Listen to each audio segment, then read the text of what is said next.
The first day is more on the introductory part. Lara was tasked to tell me on everything she knows about the company. Of course, I'd understand if she don't tell me the secret the company has. It's for me to find out.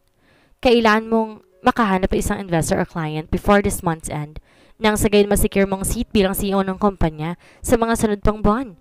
If you fail, I'll be just around, waiting to reclaim my position. Pinanatili ko ng ngiti sa aking mga labi habang nakatingin ako sa kanya. Pagkatapos ng araw na iyon, pagod akong sumakay na sasakyan. Hindi sumabay sa amin sa Chantal, talang sabi nito may importante raw siyang gagawin. Nasa kalagitnaan kami ng biyahe pa uwi sa kondo na bigla ako makatanggap ng text mula kay Jayden. He was asking if he could meet me tonight for business purposes, and it's hard to decline. Jayden is my most prized possession at the moment. I won't let him step away. Sinabi ko sa driver na rin ako sa hotel dahil doon kami magkikita. Pagbaba ko, sinabi kong maaari nang maunang umuwi ang driver. Magko-commit na lang ako pa uwi ng sagyan, di niya na ako kailangan hintayin. Nag-alangan pa nga nung bandang unang driver pero pumayag naman to. Pagpasok ko sa restaurant ng hotel na pag-aari ni Jayden, agad lumapit sa akin isa sa mga staff para lalayan akong pumunta sa poolside area. Kung saan malayo pa lang tanaw ko ng lamesa na kanda roon na may pagkain. Akala ko ba usapang negosyo? Bakit may ganito? Tanong ko at saka bumuntong hininga. Upo ka. Ani at tinuro pang upuan kaharap lang sa kanya. Pagod akong umupo ron at tumingin sa kanya. Tungkol sa nangyari sa atin kanina. Nag-arko agad ang kilay ko nang marinig ang sinabi niya. Ngumisi naman siya habang pinaglalaroan ang hawak niyang tinidor. Peace, kung tungkol sa bagay na pag-uusapan natin, itigil mo na. Wala ako sa mood para sa ganyan. Can't you see, pauwi na ako para magpahinga nung mag-text ka? Pumunta ako dito na lang sinabi mo tungkol sa negosyong pag-uusapan. He nodded. Alright, I yield. Nagbibiro lang naman ako eh. Inirapan ko siya dahil sa sinabi niya. Sabrina offered me an exclusive partnership with the Rio Holdings. Umayos ako sa pagkakaupo ko na marinig yan mula sa kanya. And, what do you expect? Siyempre hindi ko tinanggap. Nakahinga ako agad ng maluwag. That's good to know. How about you? How did your day go? Pumikit ako na mariin ang maramdaman ng pagdaan ng kirot sa aking sentido. So much to learn, so much to study. Pero isa sa mga kailangan kong gawin magkaroon ng isang client para may pagpatuloy kong pagpapatakbo ng CP. Umangat ang kirin ni Jayden. So, you will be needing me that early? I nodded. And what do I get in return? Akala ko ba na pag-usapan na natin ang tukol sa bagay na yan? Ngumuso siya. You're asking for a big favor, Gab. I need something in return. Parang gusto ko na lang mag-walk out. At ano naman ang gusto mo? For us to get back with each other. Ani at saka ngumiti ng ubo ng tamis. And if I don't want it? Kapag tumanggi ba ako, hindi mo ako tutulungan? Tanong ko sa kanya habang nakataas ang isang kilay ko. Nagkatitigan kaming dalawa. No one dared to speak. It's as if he is studying me. Habang ako naman pinagmamasan ang reaksyon niya sa sinabi ko. There is a different kind of intensity that's making my knees become wobbly. Hindi ko alam kung dahil ba yun sa kanyang kakaibang ngiti o dahil sa kakaibang itsura niya ngayon. Pakiramdam ko ay mahuhulog ang panty ko dahil sa aura niya ngayon. Who would have thought that this guy is nearing 30? Para lang siyang 25 years old. Inalis niya ang pagkaka-ekis ng kanyang binti. Tuluyan siyang humarap sa akin. Of course, I will still help you. I just gave you an option. Mahina akong tumawa. Your option won't help. Kung may mabibigay man yan, I'm sure that would be chaos. Sa tingin mo ba kapag nagkabalikan tayo, matutuwa si Sabrina at si Papa? Lalo na tinanggihan mong offer ni Sabrina. I am sure they would hate me to death. Hindi natin maisasaka to para na ating mga plana kapag nagkataon. Umangat ang kilay niya at marahang tumango. You have a point. But after what happened between us earlier this morning, pakiramdam ko hindi na kita kayang pakawalan, Gab. All I want right now is to be with you 24/7. Napalunok ako na makita siyang umisi. Kalimutan mo na yung nangyari sa atin kanina. Huwag mong sabihin na wala lang yon. That, you're stammering. Punan niya at sa kamastarang nilakayan ng kanyang pagkakangisi. Tumikim ako at umayos sa pagkakaupo. Mahigpit kong hinawakan ng bag ko at mabilis na tumayo. I think I need to go to the bathroom. Tinuro naman niya ako nasaan iyon. Malapit lang sa kinaroroonan namin. Gusto kong tumakas at umalis dahil talagang pagod na pagod ako. Pero mukhang di ko yun magagawa dahil wala naman akong ibang daan na pwedeng labasan dahil enclosed place ang pool area. Pero kung talagang desidido ako, pwede naman ako umakit sa fence. Yun ay kung gusto kong makuryente. Bumuntong hininga kapag kapasok ko sa loob ng banyo. Maliit na lang siya. May 2 cubicle, mabango sa loob, malinis. Dinaig pang banyo sa unit ni Kuya Aaron. I can smell the mixture of tea tree and mint inside. Binuksan ko ang bag ko at kinuha ng baan kong tissue at feminine wash. Pagkatapos kong umihi at maglinis sa aking sarili, nagpalit na rin ako ng underwear. Naghilamos at naglagay ng konting powder sa aking leeg. I let my face be bare. Naglagay lang ng konting moisturizer na fragrance-free. Hindi na rin ako naglagay ng lipstick dahil pauwi na rin naman ako. Pagkatapos kong mag-asikaso, binuksan ko lang pinto at nagulat ako na makita kong nasa labas si Jaden. Anong ginagawa mo rito? I looked around. Walang tao sa paligid. Maya-maya may makakita sa'yo eh. Umalis ka na nga. Mahina pero mariin kong sabi sa kanya. Pinalo-palo ko pa siya sa kanyang balikat. Pero ang loko imbes umalis, sinawakan pa ako sa balikat at tinulak papasok ng banyo. Nanlaki ang mata ko nang bigla niya akong halikan. Without removing his lips on mine, nilak niya ang pinto. Sinandal ako sa pader nito. Jaden, ano bang ginagawa mo? Bulong ko na mapaatras siya dahil tinulak ko siya ng bahagya. Kissing you, he said. Muli niyang kinabig ang bewang ko at tinikit ang aking katawan sa kanya. You are driving me crazy, Gab.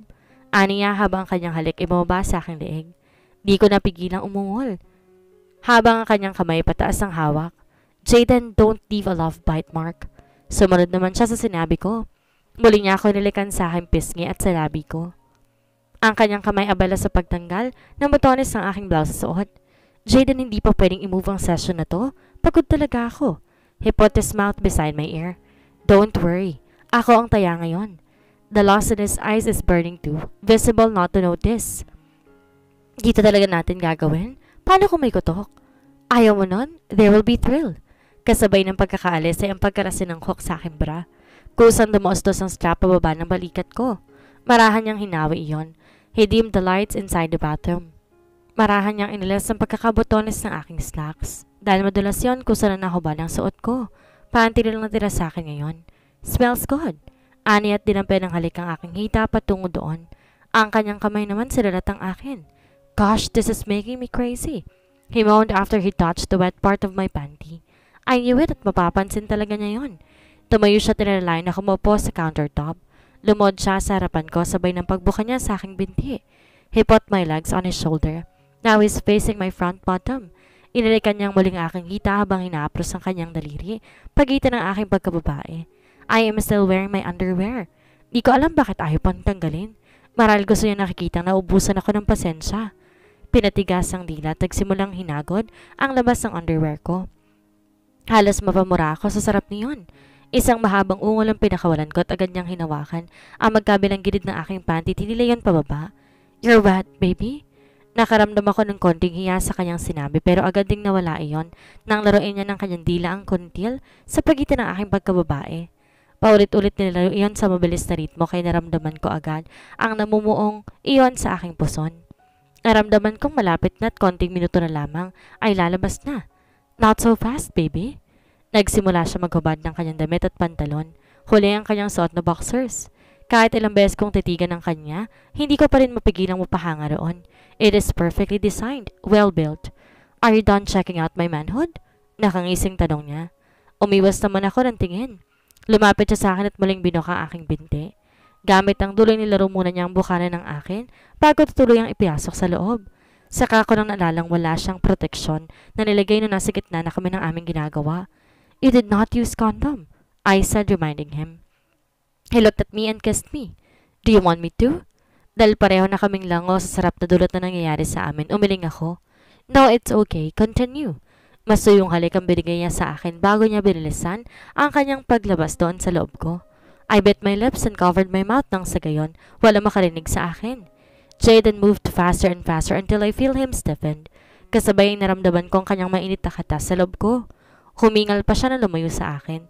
Imbes magbihis na kaagad, kinuha niyang wipes na available. Pinunasan ng aking pagkababae. He lets me relax as he was doing the job I was supposed to be doing. Kaya ko na, Jaden. Umiling siya. No, let me help you. Panay ang halik niya sa aking hita habang nililinis ang likido na tumalsik doon. Na makapagbihis kaming dalaway, magkasunod kaming namabas ng banyo. Walang tao sa area tulad kanina. Naroon pa rin ang aming mga pagkain. We ate and afterwards he drive me home. Thank you, I say. Talagang napipikit na ako. Gusto mo bang ihatid kita sa itaas? Marahan akong umiling. No, kaya ko na. Ako na lang, Jaden. Pero hindi siya nakinig. Nauna siyang lumabas para pagbuksan ako ng pinto. Pagkasaray agad siyang tumalikod sa akin at yumuko. What are you doing? He tapped his back. Sumakay ka sa likod ko, I'll carry you. Hindi mo na kaya, Gab. Please, wag nang matigas ang ulo, okay? Humugot ako na malalim hininga at ginawa ang nais niya. Sigurado ka bang kaya mo ko? He asked. He laughs a little. Bakit wala kang tiwala sa akin? Hindi naman sa ganun. Kahit anong gawin mo basta may kinalaman sa'yo lahat kakayanin ko. Ikaw ang mahalaga sa akin, Gab. Isang malakas na hampas sa lamesa ng conference room ng delirio holding sa inabutan ko pagpasok ko sa loob nito. Tanging si Papa, Sabrina, at ang dalawang lang mga sekretary ang naroon. Baka sa itsura ni Sabrina ang labis sa galit at pagkadismaya. How could he turn his back at us, Eliam? Kumunot ang aking noo. Who are we talking about here? Tanong ko. Nagpapanggap na walang alam sa nangyayari. It is none of your business, Daniela. Asik niya. Dahil sa reaksyon niya, natawa ko. Tinaas ko pang aking dalawang kamay bilang hudyat na hindi ako lalaban. Pero ginawa ko yun sa pabirong paraan. Sabrina is really mad. Kung dati, nagagawa pa niyang pigilan na sarili niyang pagmalditahan ako, ngayon ipinakikita niya talaga ang tuloy niyang ugali. Si Papa naman nakatingin lamang sa kanya. He is trying to pacify her by telling her it is going to be okay. I laughed inwardly. I already talked to Jaden about it.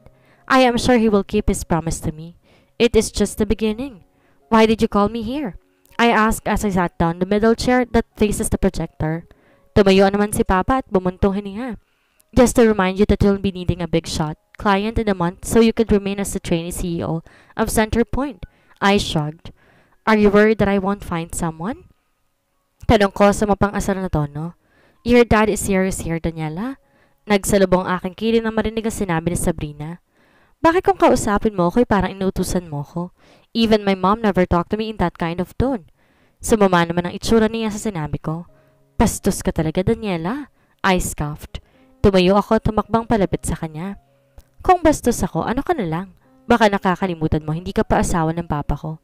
Wala ka pang karapatang makialam sa mga plano niya sa kumpanya. Isa pa, hindi mo ako pwedeng utusan o ang kuya ko. Dahil hindi ka naman namin magulang.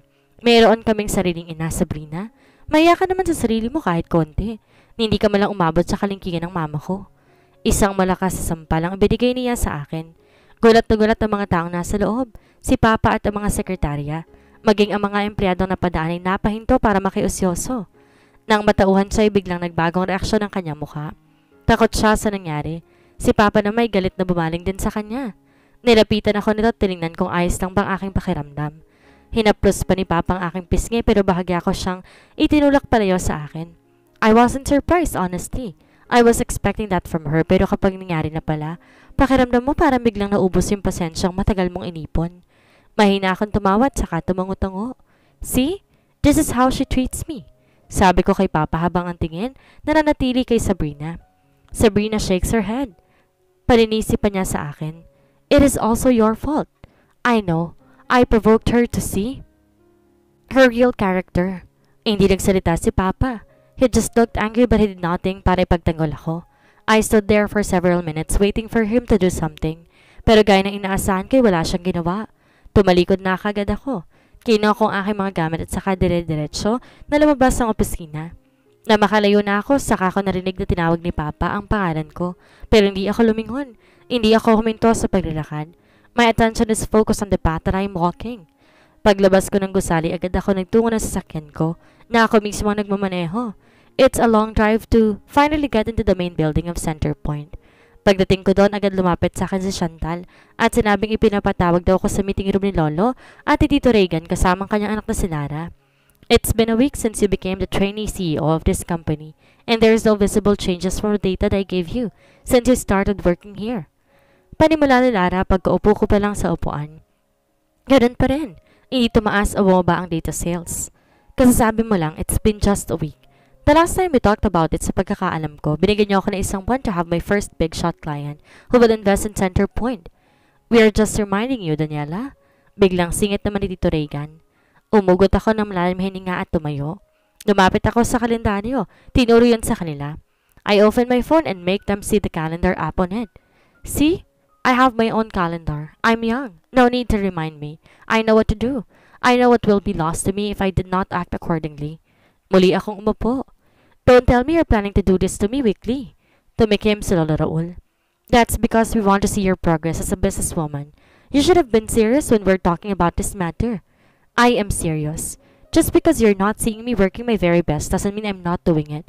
Come on, Lolo. You said you trust me in this. Lolo's reaction becomes concerned. I do trust you, he insisted. Then make me feel like you really do. Bumaling ako kay Tito Regan na nakangiti sa akin na nakakaloko. I stood up. Wala ako sa mood makipag-awit, makipagsugatan ngayon. I have to go back to my office so I can work. Haharap pa lang ako sa pinto ng meeting room nang biglang may kumatok at pagbukas niyon, bumungad sa akin ang sekretarya kong sa Chantal. Sorry sa abala, Mr. Leo, pero may bisita po kayo. Kumunot ang aking noon nang marinig iyon. Bisita? Bumaling ako sa labas at mula doon. Nakita ko naglalakad palapit si Jayden, kasama isa pa niyang kaibigan na kung di ako nagkakamali, Kevin Gonzalez ang pangalan. He is the co-owner of Gonzalez & Co. Bahagyang sumilip ang dalawa sa loob ng meeting room. Agad namang napatay si Lolo, Tito Regan at Lara na makita mga ito. Mr. Asuncion, Mr. Gonzalez. Bati ni Tito Regan sa dalawa. You're here for my niece? Dagdag pa niya. Tumingin muna sa akin si Jayden saka bumaling kina Lolo. Yes, I'm here for Daniela. Alanganing umiti si Lara. For what reason? Jayden smiled politely. I think it would be better if the three of us would talk privately about the details of our investments here in Center Point. Nanlaki ang mga mata ni Lara. What? You're investing here? That's great. Lumapit pa siya kay Jacob at tumawak sa braso nito na kinakunot ng aking noo. Yeah. We're investing because of Daniela. She's the one who persuaded us to invest. Nakangating bumaling sa akin si Lolo. Really? Then that's good. Honestly, matagal ko nang hinihintay na maging partners ang CP at ang Asuncion Inc. Bakit ngayon mo lang naisipan na mag-invest dito, Jacob? Is it because of Daniela? Jayden did not hesitate to nod. Actually, I only invest in the company that is being controlled by Daniela. Not because she is my ex-lover, but because I believe in her capability when it comes to running the company. Si Lolo ang lumapit sa kanila para asikasuhin sila. Sina Lara at Tito Regan na natili na lang sa isang tabi. Hindi ko inaasahan ang ganitong pangyayari. Di naman ako sinabihan ni Jayden tungkol dito. Masyado akong abala sa mga nakalipas na araw. Pagkatapos na nangyari sa amin ni Jayden, hindi na ulit kami nagkaroon pa ng pagkakataon para makapag-usap. Naisip ko rin siyang puntahan ngayong araw. Hindi ko lang akalain na mauna siyang pumunta dito sa kumpanya. Pagkatapos ng kanilang pag-uusap, saka lang ako nagkaroon ng pagkakataon na magsalita. Noong oras na para magpaalam sila ni Kevin, sumunod ako sa kanila. Pasimple kong nilapitan si Jayden at binulungan. What was that? He smirked. Surprise? Naningkit ang mga mata ko sa kanya. See you at my condo later? He asked. I scoffed. No, I am too busy to spend my time with you. He nods at mukhang di man lang siya naapektuhan sa sinabi ko. Okay, just text me whenever you're free. Yun lang ang sinabi niya. Pagkatapos ay tumalikod na dahil kanina pa siyang hinihintay ng kaibigang si Kevin. Nang bumalik ako sa loob, agad naman akong salilubong ni Lara. Nanilisik ang kanyang mga mata habang nakatingin sa akin. How did you do that? What? Naguguluhang tanong ko. Hindi ba hiwalay na kayo? Paano man ako ang oo niya sa pag-invest sa kumpanyang to? Narinig mo naman ang rason niya, hindi ba? Dahil may tiwala siya sa akin. You're lying. Mahina akong tumawa. Kung yan ang paniniwalaan mo, di bahala ka. Hindi naman kita pipilitin.